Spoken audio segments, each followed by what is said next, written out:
Speaking of which, pause for a commercial here for your daughter. There's a product line.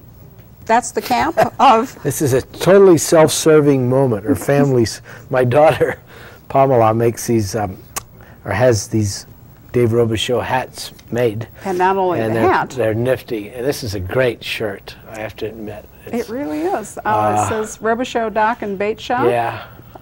Baptiste, Best Links, Boudin, and Barbecue, and I did Iberia Parish on the back, and then the fish and whatever on the front. We sell the most ungodly amount of this. Oh, yeah. Yeah, no, they sell all over in bookstores all over America. No, Pamela had those, or she designed them herself. They're I wear one with regularity. I thought about wearing one for the program, and then my daughter demands that I wear that one.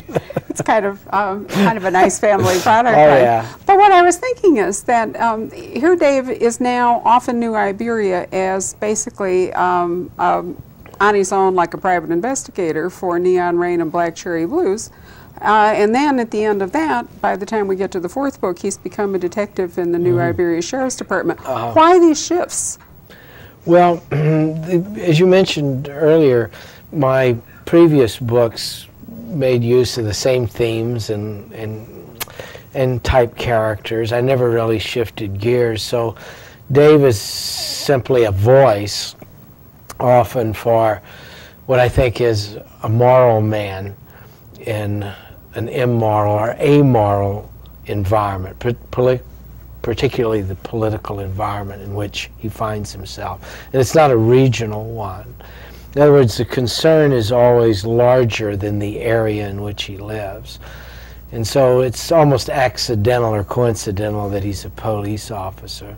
And even as such, he's always out of step, with the people around him. He is the descendant, ethically, of St. Thomas More, who was a very good man, who once said, a good man can prevail even in the worst of times. I thought you might have found this being a cop in New Orleans was a little too restrictive, but then when he became a free agent in New Iberia, the problem arises, how much authority can he have if he's extra legal? Yes. I've addressed this question, or rather Michael Connolly has addressed this question talking to me. The reason that he has his main man, Harry Bosch, a cop, is because he feels that it's not so likely that a private eye would function that effectively in modern Los Angeles, as Philip Marlowe, say, did back, before World War II. And I wondered if that problem had arisen, that when you had him running the bait and fish shop and chasing after crooks, that he didn't really have the same clout he had when he had a badge, so that you put him in the sheriff's department where he was freer than in the cop shop, but he still had legal authority. Or am I just reading too much into this? Well, what you say may be correct. I just never consciously thought it out. In truth, Dave discovers and indicates to the reader again and again that the system in which we find ourselves, the system he serves, the best that it can do is usually a holding action, and that most forms of organized human behavior make use of rituals, protocol, certain kinds of decorum to mask the real intention of the system. And that in his case, he sees crimes or moral crimes that are not necessarily legal crimes committed by people around him all the time. It's just the nature of the beast. That penitentiaries often lock up the wrong people. It keeps a lot of the right people inside. But Dave subscribes to the notion that most forms of justice are emblematic.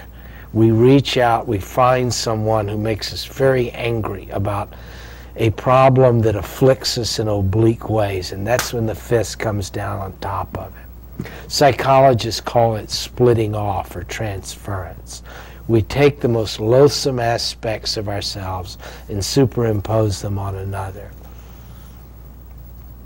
Even Billy Bob is a defense lawyer, so yes. I think perhaps we are agreed then that somehow your sleuth has to have some legal nexus in order to do what he or she does. Well, the person who is most engaging in any kind of story must represent in some way a societal function. If we write stories, or say if Shakespeare had created characters outside the royal court, they would be guys running fruit stand in the West End of London. Think, gee, who cares about a guy like this? You have Hamlet, the young prince from Denmark, and in other words, these are people who represent either the best or the worst in us. I taught in creative writing programs for a fair number of years. One of the problems with most academic fiction is that people learn, young people learn, to write about experience that's inconsequential. You know, the fact that people's fingernails are long, or they learn how to write stories about aging, getting bald, wondering whether or not one's libido is still intact at age 49. The great drama that goes on at faculty meetings. I mean, this is deathly stuff. Who cares?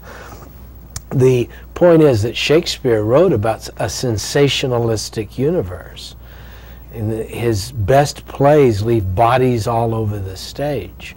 In other words, that great art defines in a dramatic and compressed way what is most either shocking, terrifying in human behavior, or what is most elevating and admirable. And that's what art is about. It's otherwise we end up with pathos and an enormous yawn. Henry Miller was able to write pathos in a very poignant and memorable way, but few people do it well, because it excites feelings in us finally of disgust and loathing and ennui. And I think it's Aristotle in the Poetics that talks about the need for catharsis in great drama. This is why tragedy is different from pathos. Dave Robichaud's view is ultimately a tragic one. The character is destroyed by his own defects, hubris. Absolutely. And you have a fairly strict view of the role of the artist, too, in that you feel that, actually there was a quote that I looked up here somewhere so I could read it because I liked it so much. And now, of course, there it is. The role of the artist, and I think you're harking back maybe to Orwell and Faulkner when you're saying this, he has an obligation to give voice to people who have none. Ultimately, the artist must tell the truth about the period he lives in and expose those who would exploit their fellow men. And you certainly, seems to me, hew very closely to that in the books that you write. It's what makes art art, ultimately, which is to give expression to those who are denied it. And in order to do that, you also have to write well. There's you know, all novels are character, plot, and setting, but there's no question that style, how you say it, has a lot to do with how we hear what you're saying. You are really a lyrical writer. Oh, thanks. Gerard Manley Hopkins, is he a big influence on the way you tell things? Very big. Yeah, Gerard Manley Hopkins was one of the great talents of the modern era. And of course he was a Jesuit priest who never published in his own lifetime and died, I think, at age 40. But it was he who resurrected interest in the metaphysical image.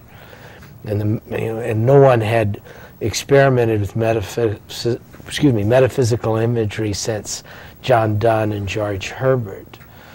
But Hopkins had a great voice. Gee whiz, his vision was a mystical one.